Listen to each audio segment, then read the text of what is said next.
લખતર ન્યાય કોર્ટની અંદર આજે લોક અદાલતનું આયોજન કરવામાં આવ્યું. આ લોક અદાલતનું આયોજન લખતર પ્રિન્સિપલ જજ એસ.કે. ત્રિવેદી સરના અધ્યક્ષસ્થાને કરવામાં આવ્યું.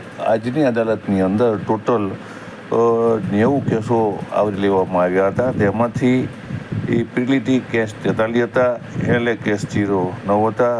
ત્યારે લખતર ન્યાય કોર્ટની અંદર જે કેસોને મૂકવામાં આવ્યા હતા તે કેસોની અંદર સુખદ સમાધાન કરવામાં આવ્યું છે અને આ સુખદ સમાધાન અંતર્ગત ₹2,67,429 રકમ જે સમાધાન પેટે વસૂલવામાં આવી છે.